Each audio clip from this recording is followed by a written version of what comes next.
Good morning, everyone. I trust you slept well and rested. This is certainly, I'm sure that I am talking to folk who are definitely going to heaven because for you to come out to a lecture at a seminary when it's 0 degrees outside attests to your holiness. Amen. This morning, I want to spend a little time talking with the time this hours around some of the specifics of what we talked about on yesterday. You know, how do we actually get to some of this activism, this prophetic voice, whatever you want to call it. And by nature, I just love history. So I do some of the preaching courses here, but also do some of the Black church history courses as well. And so history is something that I've always been drawn to. And one of the reasons I love pastoring at Mother Bethel so much is the history. So what I'd like to do is maybe kind of go back a little bit and look at something that's historical as a way of talking about the main point that I want to lift up today about the need to be involved. How many of you remember Dr. King's letter to the Birmingham jail? All right, pretty much everybody. Do most folk remember the context that it was written? I mean, what it was about, it was a response, right? Yes. Right, it was a response to what? Clergy. To Did not do anything about segregation and racism. Okay, so clergy didn't do anything about segregation and racism, and more specifically, it was a letter sent and published in the newspapers in Alabama by 8 prominent white clergy persons. Jewish rabbi, United Methodist bishops, Baptist pastors, Presbyterian moderator, and Episcopal bishops as well. So I mean, these were 8 of the leading clergy persons in their day, in that time clergymen, right? And their concern was that Dr. King was coordinating with Fred Shuttlesworth, who at that time was pastoring in Birmingham. And although King had himself been an Alabama pastor at one time, was now living in Atlanta and considered to be an outsider, right? And so King and the SCLC were all working and organizing to begin protest efforts in 1963 to challenge segregation and other policies in Birmingham. And as word got out that they were coming to Birmingham, these 8 clergymen wrote this open letter, and this really followed an earlier plea that they had written as well in the same kind of spirit. And the letter was called A Call for Unity. A Call for Unity.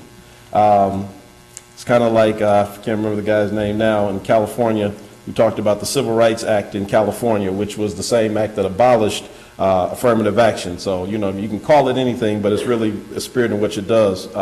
So a part of what they said is this. However, we are now confronted by a series of demonstrations by some of our Negro citizens, directed and led in part by outsiders. We recognize the natural impatience of people who feel that their hopes are slow in being realized. But we are convinced that these demonstrations are unwise and untimely.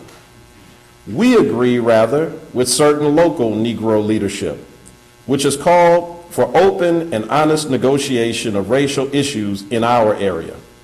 We believe this kind of facing of issues can best be accomplished by citizens of our own metropolitan area, white and Negro, meeting with their knowledge and experience of the local situation. All of us need to face that responsibility and find proper channels for its accomplishments. Just as we have formally pointed out that hatred and violence have no sanction in our religious and political traditions, we also point out that such actions as incite to hatred and violence, however technically peaceful those actions may be, have not contributed to the resolution of our local problems. We do not believe that these days of new hope are days when extreme measures are justified in Birmingham. That's a part of the letter that was published by these clergymen who did not want Dr. King, Ralph Abernathy, and others to come into Birmingham to organize.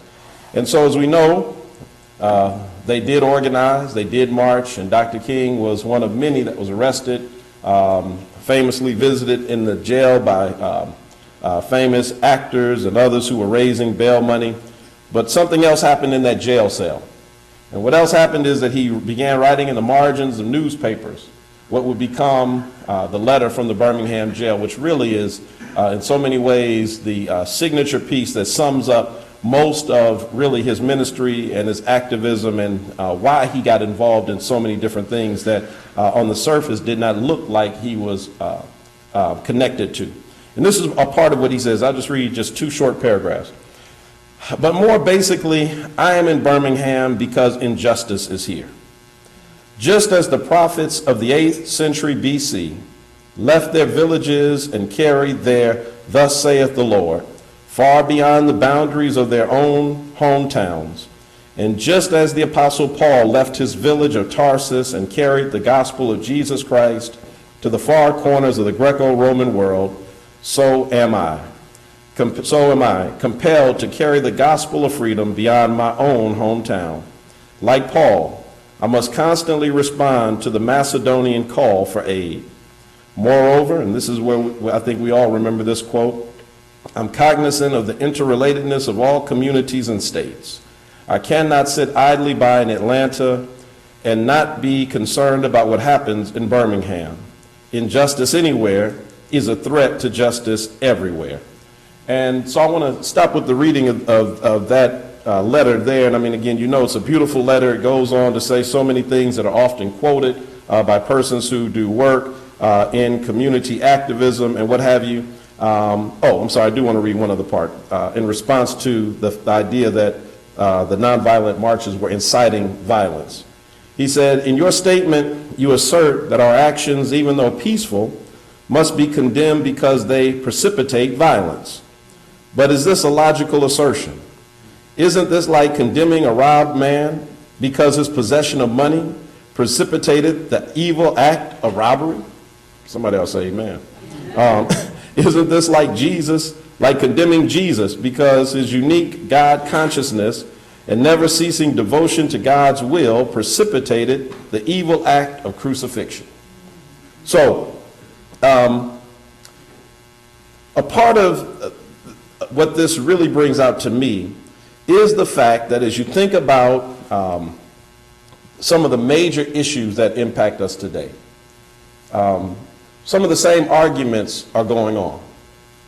That, you know, that's not our business because it's not our community. The letter that was written, that short letter by the clergyman, continued to use words like local, our. You know, this is our stuff. It's our domain. It's Birmingham. You don't belong here. You know, there's a line between Georgia and Alabama, and once you cross it, you lose the right to say anything about it. So this is our stuff, right? And so this very idea that problems are local, and because they're local, that nobody else has a right to say anything except those who live within the boundaries, versus what Dr. King would point to and simply say that we're all, that you can't talk about Birmingham's problem as though it's not my problem. You know, the fact that we are interrelated, that there is no separation by state line, by zip code, by county division, by parish, or whatever. And that is absolutely critical as you think about community organizing today. Now, a part of the organizing work that we're involved in Philadelphia is with a group called POWER. Philadelphians Organized to Witness, Empower, and Rebuild. And that group is a PICO-affiliated group. PICO is a national organizing group. I think they have a working group in Akron and some other places in Ohio. Some know other groups like AIF, and there are a number of community organizing groups that are out there. But POWER began about 3 years ago when a group of clergy primarily came together around some shared concerns about the city, and recognizing that a lot of our traditional kind of models for community, clergy gatherings, whether they were in persons' respective denominations or whether they were because of your ethnic background or denomination or whatever, just simply were not doing some of the things that we wanted, in the sense of kind of the bigger picture and kind of addressing things that are systemic and really having an impact on legislation and laws and things of that nature. And so power came together and began working. And Philadelphia is, it is the perfect place to do community organizing, because unlike many cities, you have everything within the city of Philadelphia. You have extreme haves. Mother Bethel Church was founded in the 1790s, sits less than 6 blocks from the Liberty Bell and where the Declaration of Independence was signed. A community that was once solidly African American, where W.B. Du Bois did his famous 7th Ward study. But now it has been gentrified over the last 30, 40 years. It's called Society Hill now. And you can't afford to even rent an apartment in Society Hill, not on a preacher's salary. Amen. And yet in the same city, less than a mile away, you can just keep walking on 6th Street and you encounter people who live in extreme poverty. Go a mile the other direction, up 6th Street, and you find vacant properties, huge, just what Tim was talking about yesterday, just land that has not been used, in all types of different situations. It is extreme opposites. You have some of the most prestigious universities. There's an Ivy League school in Philadelphia, University of Pennsylvania, Temple University, Drexel, right? You got all of this going on. You don't have to go outside the city. And one of the things that has always kept the community, in my opinion, from doing some of the kind of work that we're talking about is that it is a city of neighborhoods. Neighborhoods are very strong in Philadelphia. So if you come from Queen Village, there's a strong neighborhood association, and very often, unless the issue has something to do with Queen Village, the neighbors don't want to be involved. That's the same, and I say Queen Village because we just moved from there, and so that's kind of how it is with most of the neighborhoods in Philadelphia. And so trying to organize in that context, one of the most difficult things was, how do we bring clergy together from around the city and recognize that the issues are not Northeast issues, they're not Mount Airy, Germantown issues, they're not West Philly or Southwest Philly issues, but they're issues that impact all Philadelphians. Within the last 3 weeks, 3 people were robbed and shot, 2 fatally killed. One of the funerals was at my church Saturday.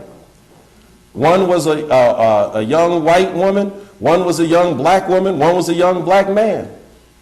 The persons who did the robbing weren't, going out looking for a particular demographic. They were looking for somebody walking in Philadelphia that they could rob, that ultimately was shot, and in 2 cases, killed. And so trying to get people to understand and recognize that you got to get outside of your neighborhood and your parochial kind of way of viewing the world was probably the first big challenge. Because what we had to start talking about is that some of the things we're going to work on first won't impact your neighborhood. And we all have to, none of us know as we gather where we're going to begin our campaigns, what we're going to focus on, but chances are it may say to some of the people in the group, we're going to have to get to your stuff later. And are you still interested in working on something where your immediate self-interest is not being served? That is a big task. And so a part of the entire first year was just, I'm telling you, really spending time driving that message home. And some people did. They just walked away because, again, they couldn't see, how this was going to immediately impact them. And the group is big. It's almost 50 congregations now. It's a number of Jewish synagogues. There are a number of Methodist churches of all different kind of stripes. There are a number of Baptist churches, Episcopal churches. It's a wonderful, working group, but that is a part of the tension that we always live with. So as a result, we decided that we're going to work on 5 major issues: housing, public safety, health, education, and wages. And then immigration came on and was kind of tacked on later because PICO was doing a big drive on it, and we recognized within Philly that was a big issue, that there were a lot of undocumented folk who were in our congregations And I mean, that's not just, we think of it as a Hispanic thing, but I mean, you know, for African-American congregations who have people from the Caribbean, from Africa, I mean, so it's a much bigger thing than we actually think. So immigration became one. And so what we decided to do was start with a living wage. And as we were working on this living wage campaign at the airport, trying to get airport workers a better wage, those who were subcontracted out, you know, the city has certain rules, but employers like US Air says, fine, we just won't take care of wheelchairs anymore. We'll subcontract that out. And the subcontractors can then get around city wage rules because they're subcontractors, right? So they don't have to pay a living wage, they don't have to pay paid days off. They can pay you $7 or $8 an hour to push wheelchairs and tell you you can't receive tips either. And that's legal. So that was our first campaign. But as we were working on it, something happened. The school district of Philadelphia was hit with a cut that no one saw coming. The state on a whole lost $1 billion. That was several $100 million for Philadelphia schools directly. And as a result, the district they announced out of the blue they're going to close 64 public schools next semester. Yeah, not phased, just next semester. And this is the fall, so actually next academic year. We're going to close 64 schools, and we'll let you know the 64 schools in the spring. Now, I mean, you know, before I became a parent, I didn't know, you know, what that really meant. But I'm a parent now with kids who are in Philadelphia public schools. So, I mean, you're talking about closing schools. I mean, this impacts everything, right? And so, I mean, just arbitrary, it just dropped down on us like boom. And so as a result, Power decided that, you know, we met as a group and decided that there's no way that we can, with integrity, continue to talk about the living wage campaign and not deal with education when the two are so tied together, right? So many people are forced into low-paying jobs because they don't have the education requirements for the jobs that are available. And so if you don't have quality schools, then you won't have quality employees in the future. And so we jumped into the education fight. Now, in Philadelphia, you'll like this. There has not been an elected school board since the 1950s. Yeah, it was part of the home rule charter change, the renovation and renaissance of Philadelphia in the 50s. That was led to end patronage and a number of the things that were viewed as abuses during that era. And so during that era, I guess it was fine. You got a benevolent mayor, then great, you know. An appointed school board is wonderful until that mayor then retires and goes on. And so you can imagine, so when I got to Philadelphia and began talking about, you know, how outrageous it sounded to me that there's no elected school board, most people looked at me like, well, what's the problem? Until I found out that it was done in the 50s. I said, well, then you've never known anything else. You'd have to be in your 80s or 90s to remember, voting for a school board member. And so it began to make sense that people grew up kind of with this assumption that someone else is going to make decisions for children's education. And so in 2000, the School Recovery Act happened, and like so many, city school districts in urban areas, Camden, other places as well, the state took over education. And when the state took over education, they then devised a new way for creating the quote-unquote Board of Education. It's called the School Reform Commission. And it is appointed 3 persons by the governor, 2 persons by the mayor. That is the board. What they decide is absolute, it's final, there is no appeal. They hire the superintendent, they make policies, they decide where the funding goes. Again, talking about what Tim was saying yesterday, there were so many connections. I hope some of you stayed to hear his afternoon presentation, because he talked about who gets to sit at the table. Right. Who gets to make decisions at the table. I don't just want a seat at the table if there's no decision-making power at the table. And so, that is power. That 2 persons, in this case 2 men, get to appoint the 5 people who will make a decision for education in a city of 1.5 million. And nobody seems to think it's a problem. Absolutely incredible, right? So as a result, this school reform commission was not being responsive, as you can imagine, to the community. And when they got ready to close schools, I think they cut their number down to about 24 is what they actually closed on last year, delaying the rest because they just had so much community backlash, but they're going to still come and get the rest of those schools till they get to 64. And I will never forget the community meeting, they had it open for public comment. In fact, room looked just like this. And the SRC is sitting right there at their little table, and there's a microphone for people who can come and scream at them for 3 minutes. And preachers and lay people got up and just, you're evil, you're from the devil, and, down with you, down with the governor, down with the mayor. And they just sat there and they listened patiently for hours. And when everybody got done talking, they said, all in favor? Aye, aye. So moved. And they walked out the room.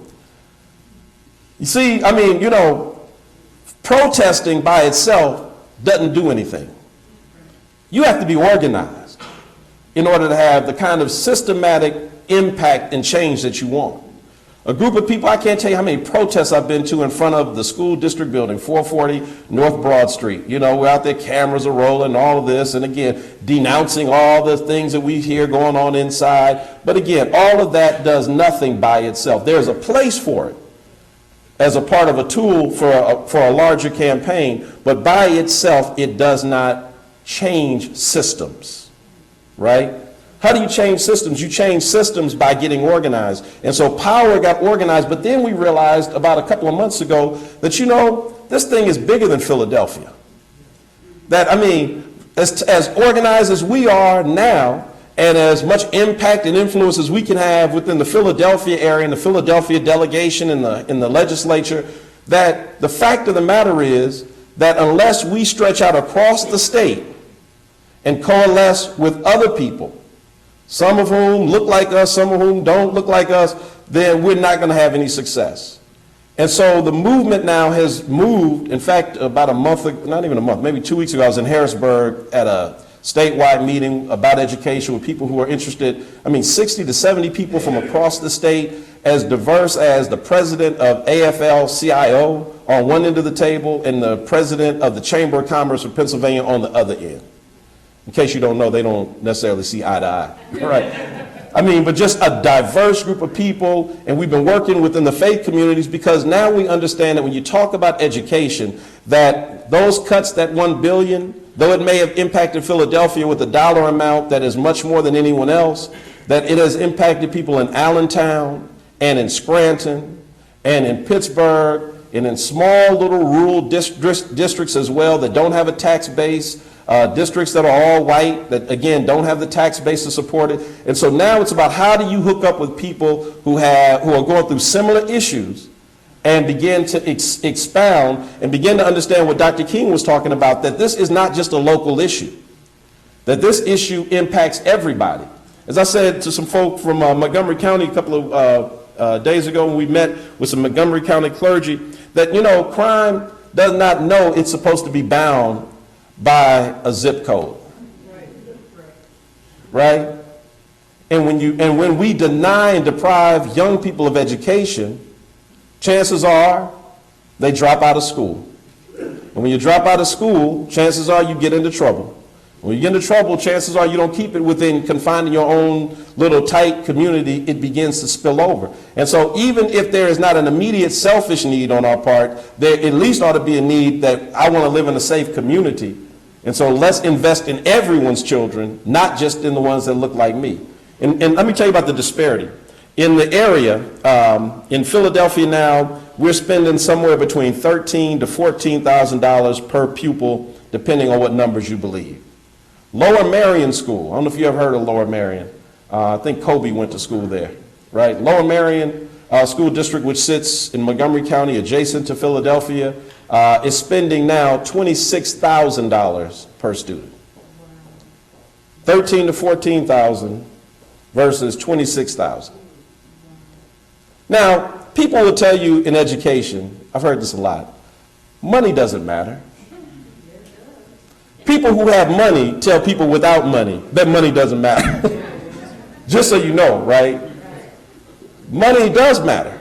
That's why people, when your kids get to be 5 years old in Philly, I know those of you in Columbus know the same cycle. Moving to the city, it's really cool, and it's a nice place to be when you're young couple. Kids get to be 5 years old. It's like, we're not raising our kids in Columbus School District.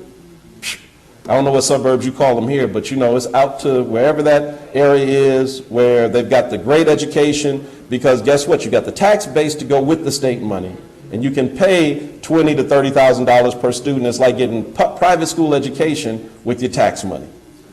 Because money does matter. It matters because in Philadelphia right now, and my two daughters are really blessed, the two that are in Philadelphia public schools, they're blessed because they attend, two of the very best public schools in Philadelphia. In fact, one goes to the best school in Pennsylvania, and it's a public school. But even in that school now, because of the cuts, the principal answers the telephones.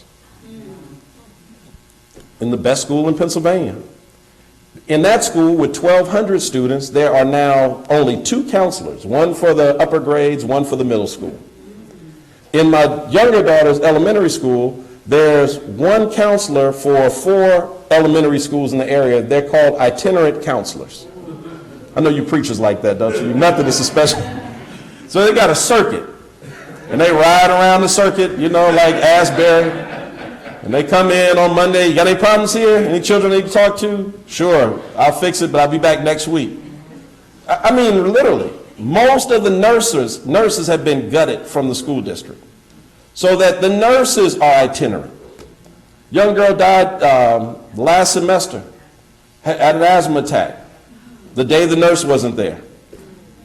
Teachers and principal didn't know what to do, so they sent her home. By the time she got home and dad realized that she was in trauma, took her to the hospital, and the young girl died.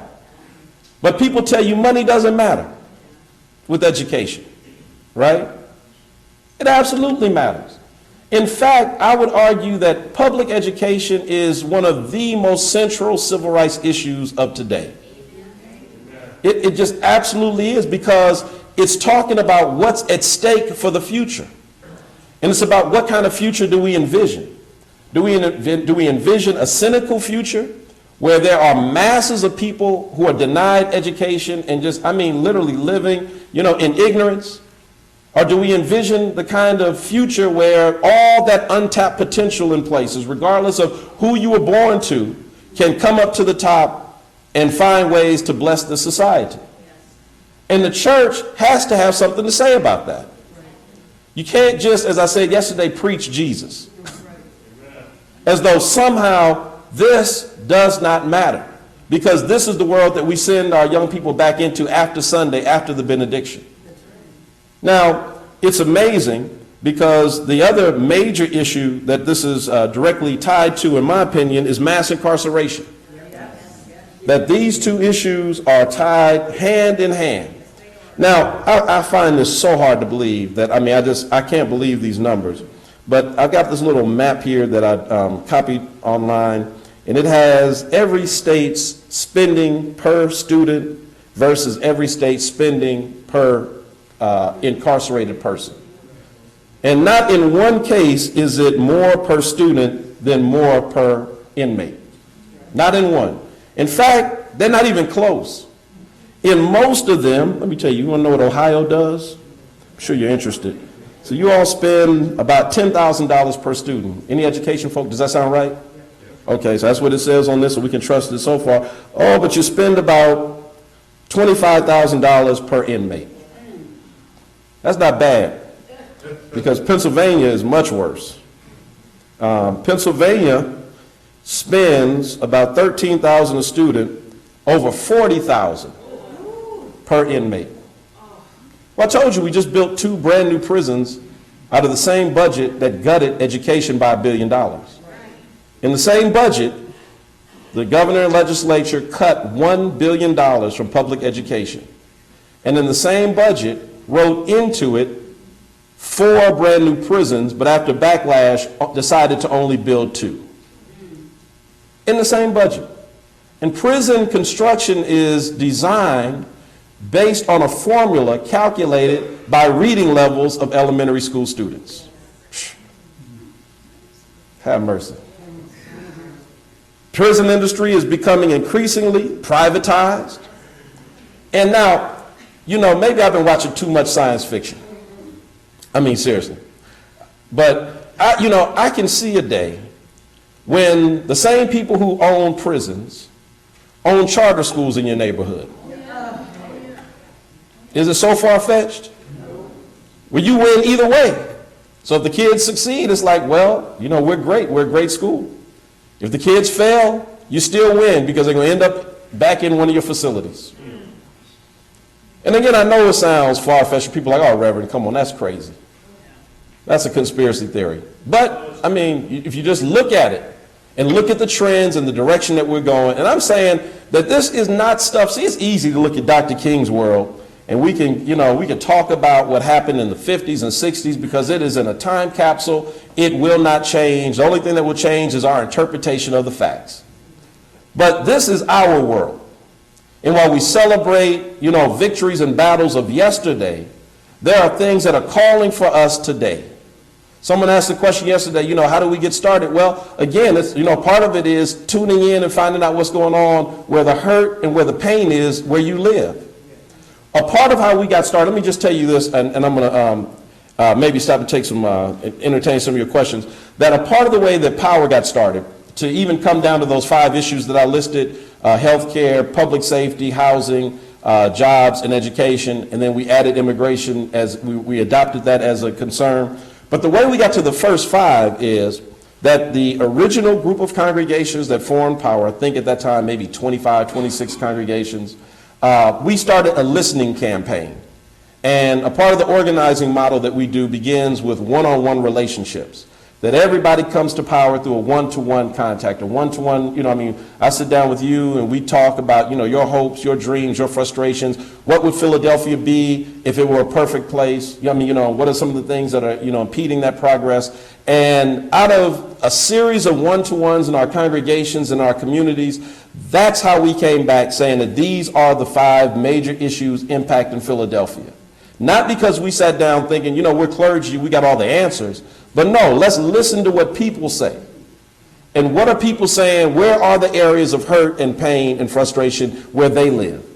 And that brought these areas back. So when we go and talk about this and we do these actions and begin organizing, that it comes from a place that this is the concern that we've heard people say and lift up where they live.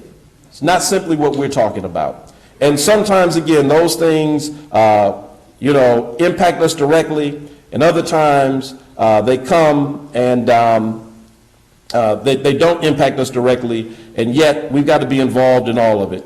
Amos 7 is where I want to stop. And Amos reminds us from a biblical standpoint that, our work is sometimes calls us to places where others don't think we belong. Yes.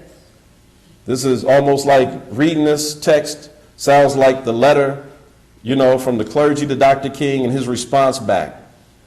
And Amaziah said to Amos, O seer, go, flee away to the land of Judah. Earn your bread there and prophesy there, but never again prophesy at Bethel, for it is the king's sanctuary, and it is a temple of the kingdom. Then Amos answered Amaziah, I am no prophet, nor a prophet's son, but I'm a herdsman and a dresser of sycamore trees. And the Lord took me from following the flock, and the Lord said to me, go, prophesy to my people Israel. Now therefore hear the word of the Lord. You say, do not prophesy against Israel, and do not preach against the house of Isaac. Therefore, thus says the Lord, and so on. Truth of the matter is, if you read that text carefully, my take on it is that if the priests like Amaziah had been doing and saying what they were supposed to, God would have no need to have called Amos from his secular job to come do what the preachers were supposed to do. And there's a whole spiritual, talks about if you don't cry out, the rocks will cry out. Don't want no rock crying out for me. And I don't know about you, but I don't want a rock crying out for me. That we are the ones who've been called into this work. And we're the ones that if it's going to change, we'll be the ones to make a difference. And I better stop because I'm getting into the sermon for later. So I'm going to pause there and take your comments, your questions, your insights, your experiences. Yes, sir. Yeah, one of my favorite quotes from Prophetic is that our job as preachers is not to get the word said, but to get it heard. And what we were talking about yesterday was the fear of speaking the truth because it's not going to be received well. Any thoughts about how to meet people where they are so that what we've got to say that's uncomfortable is more likely to get heard than just, turned off? Yeah, so I mean, it depends on who the audience is. I mean, I may have mentioned it in here yesterday, but I'll say it again, that, when we went to the mayor's office, and I supported the mayor, helped him get elected both times. And a part of the organizing model, though, is no permanent friends, no permanent enemies, and that's a little different than kind of most of us. We tend to kind of get in our line. So if I'm a Democrat, I'm solid, so I'm not going to challenge anybody that's in my party and that kind of thing. But the organizing model recognizes that, in a city like Philly, where it's solidly Democratic, no Republican will ever get elected in Philadelphia for a mayor, not in the next 10 to 20 years until maybe demographics change. But right now, so it's not like you're going to have anybody that's kind of outside of where you are politically in that position.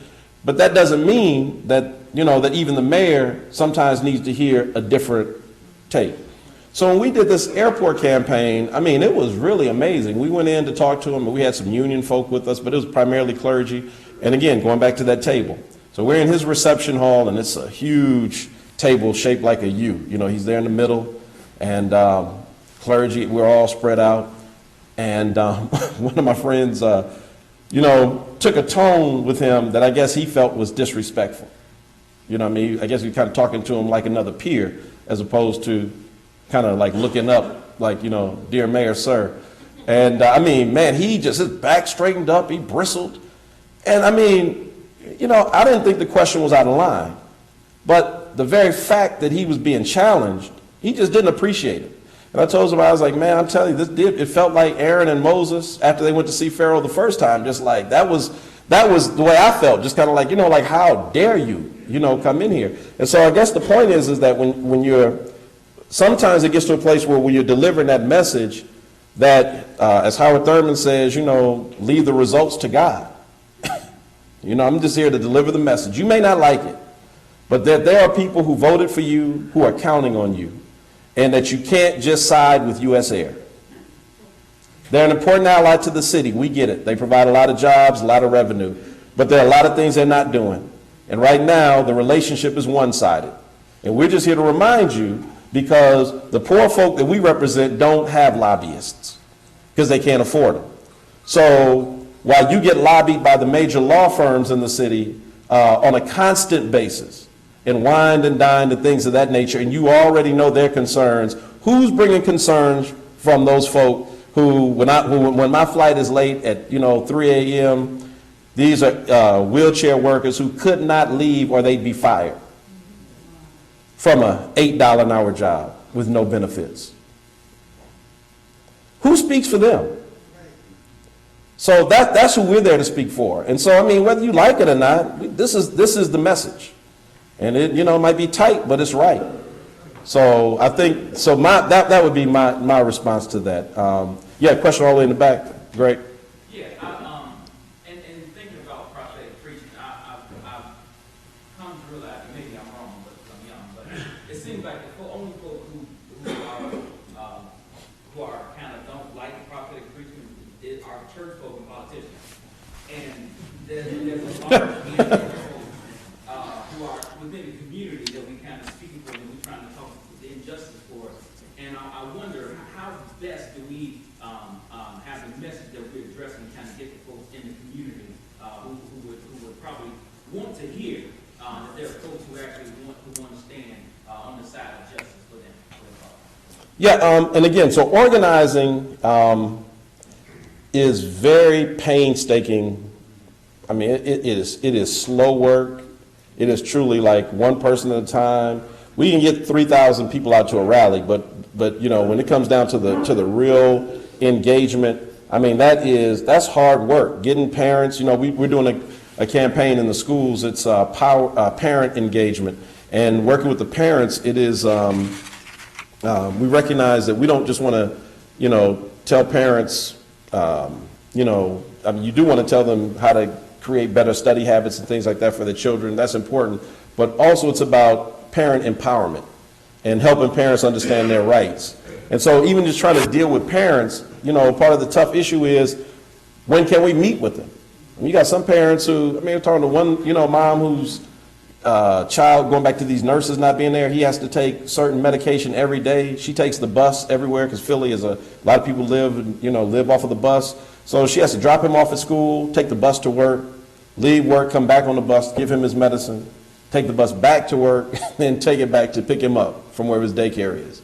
So how do you even meet with parents like that? You got so much stuff going on. So it takes, so if you're not prepared to get into it, and really kind of work on those kind of issues and how do you really engage people, where they are, then, it might not be for you. But if you're willing to do that, it has tremendous rewards and payoff. I'd also like to say this, that to your first point about a lot of people in the church and politicians don't like to hear prophets, but that's always been the case.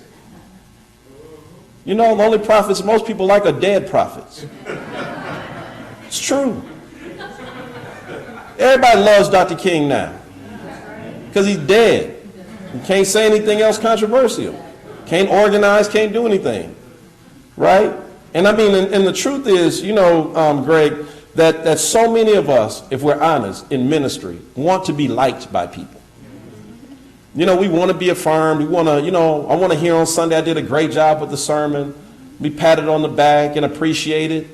But there's some parts of, the call that just come where, you're not going to ever get that. Right? Maybe one day. It's funny, I was reading, as I was going over that call to unity speech this morning, looking at it, I said, let me see what happened to the 8 signers, of the letter. And it's amazing. Some of them, first of all, almost all of them seems like lived to be almost 100. I don't know what it was by signing that letter, man. They just gave them like a pact with the devil or something. No, I was kidding. So, but seriously, they just lived to be like, really, old. And like some of them held on forever, like, no, King was wrong.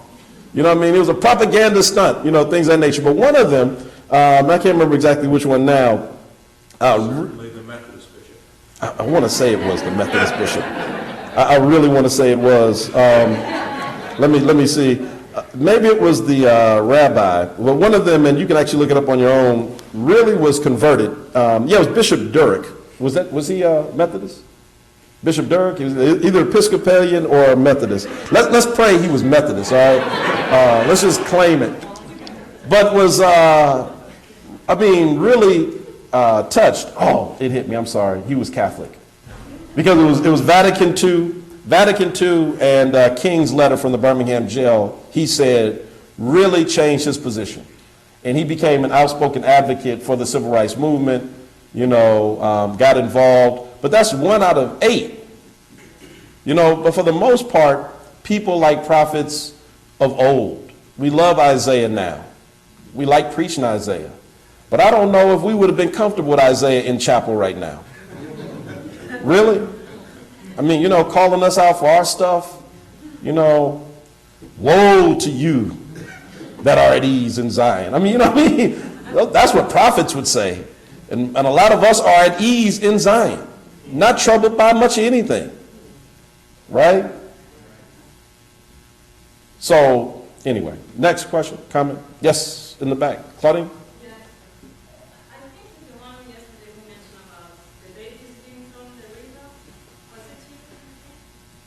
No.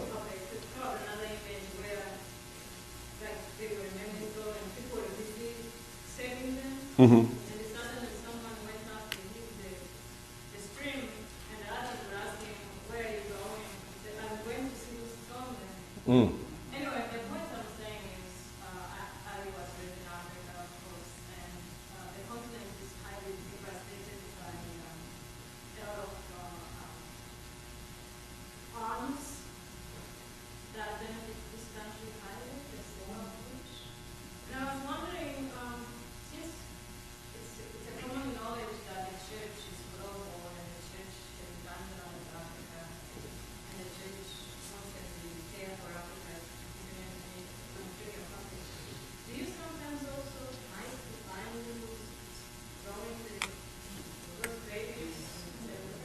Mm-hmm. Do you, I mean, are we abandoning the global mission of the church? Are we, especially when, you know, when the message is spread to other people, the church not going also to mention Africa and other parts? I was wondering what you would say about the voice of prophecy within the ways of the issues that are local, but also the issue of the system of the country of the Yeah.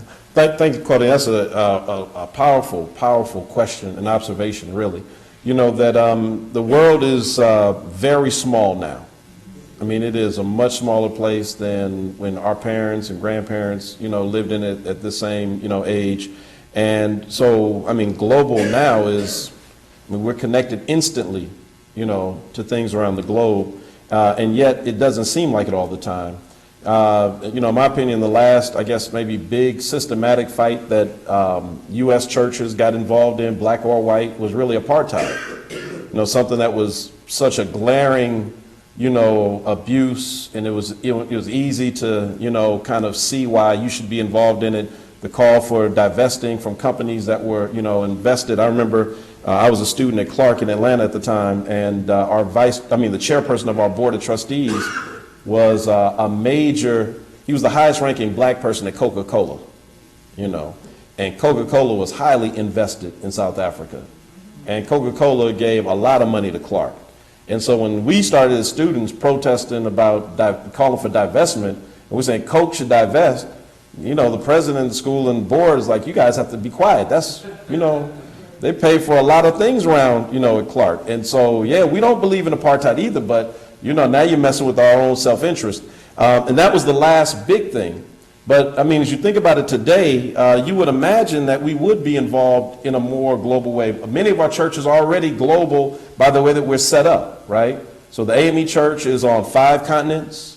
We're throughout the Caribbean. We're throughout West Africa, South Central Africa, Europe, the United Methodist Church, likewise. A lot of our denominations already have these relationships. Now, going back to yesterday, what we do well is the priestly, right? I mean, you can't argue about the kind of mission work given the financial constraints that a lot of these denominations have. There's a big AME group, I think, going to Haiti next weekend to dedicate the rebuilding of St. Paul AME that was destroyed in the earthquake. I mean, the church poured, you know, I mean, thousands of dollars into Haiti after the earthquake, as I'm sure all the denominations here represented did, right? That's priestly, and we should do that. But when you start talking about where are those same voices that are talking about why Haiti looks the way it does today, and American policy toward Haiti, or toward a number of these countries, you know, that those voices tend to be largely absent. And sad to say that that even within some black church contexts, the relationships to Africa have often almost been a mirror image of what, you know, Africans would tell you white churches came to do, in the sense of what black churches have considered missions to be, coming to civilize, coming to bring you culture, coming to bring you the right way to live life, as opposed to really coming to be that voice to advocate. Now, and I think it's a tremendous missed opportunity, just like a lot of these other things that we're talking about now. But I appreciate you bringing it into the fact that this is really a global issue. And as I think Dr. King reminds us, that nothing is off limits, right? So, other questions, comments from people who are not my students? They're afraid they may have me again, so they're like, yeah. There was an interesting article in the Columbus paper today about the biggest donors in the country and how much millions in dollars they had given. Zuckerberg, the Facebook guy, was at the top of the list. And I believe it said he gave all of his money to a local community organization in Silicon Valley, which I think highlights your point that we think locally rather than globally. But it also said at the end of the article that none of the top 5 gave to causes that affected youth and children and the environment, which seemed to me just a terrible condemnation of any vision of the future and where we're going. So just to seem to Yeah. really reinforce what you're saying about Yeah, thank you. how myopic our vision is about what we're doing. Yeah, absolutely. Missed opportunities. He Yeah. was challenged on that, though, by Cory Booker in Newark, and I believe Zuckerberg then gave money to the Newark Public School District. So after someone held into account, Good. I think I have the right person. Yeah, So Booker's a prophet now? yeah. Other questions, comments? Yes, sir. It seems we're talking priestly and prophetic, and that there ought to be something that very organically and naturally connects the two. Have no idea what it is, but thought maybe you might.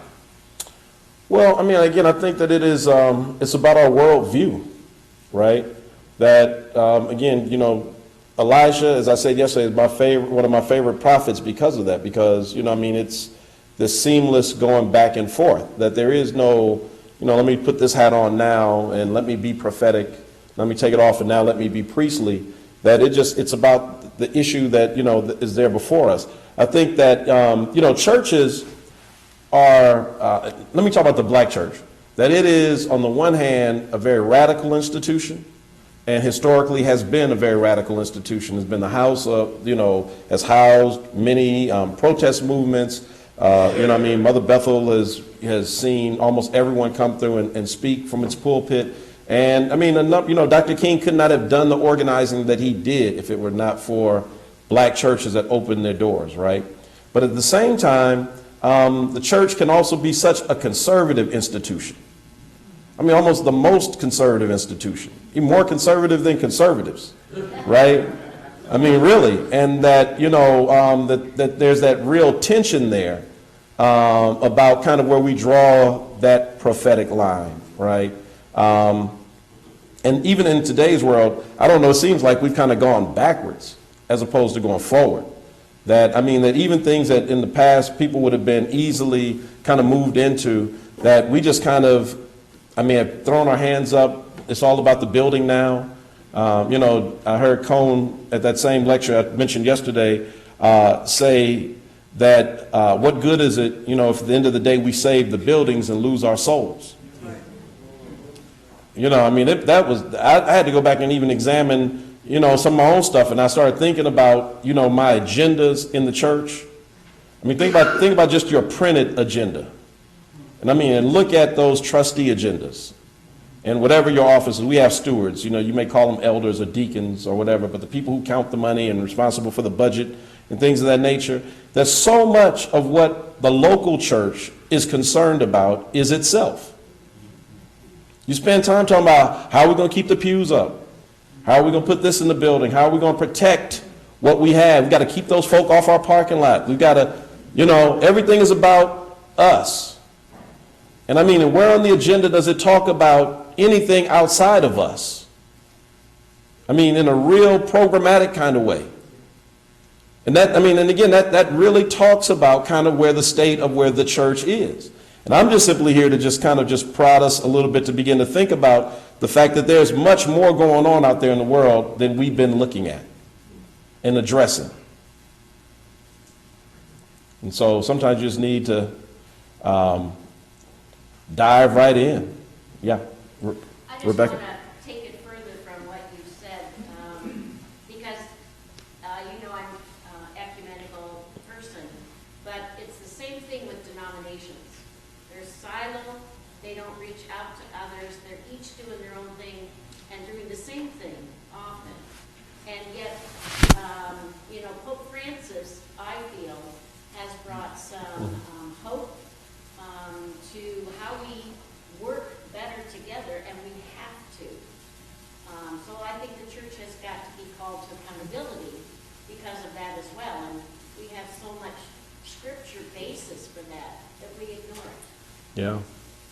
Well, he certainly has some cardinals wishing they voted another way. He's going to be a different kind of pope. I pray for him. I'm like, really praying for him. But you're right. I love his example. And I mean, and it starts at the top, right? In your local church, it starts at the top. Even for those of you who pastor in churches where you may not have, AME churches, we're a little different. There's a lot of authority invested in the role of pastor, a lot of things that you can do, and every denomination is different. But, you got that pulpit, and that's still your place. And lay folk are not going to tell you what sermons to preach, and if they are telling you what to preach, then you probably need another church assignment. I mean, really, because it's, that's between you and God. And that, maybe sometimes God is calling us to be bold, and we just choose not to hear it. Right? I mean, I hear you, but if I say that, you tell Jeremiah, don't be afraid of their faces. That's real talk, and that's biblical. So, yeah. All right. Anything else? Because it looks like we're going to take a break before we come back for our talk. All right. So I'm certain any other questions we can address at 11 when we come back. Are there refreshments out there? You want me to give a commercial for you? The refreshments? Coffee out there. All right. Thank you very much.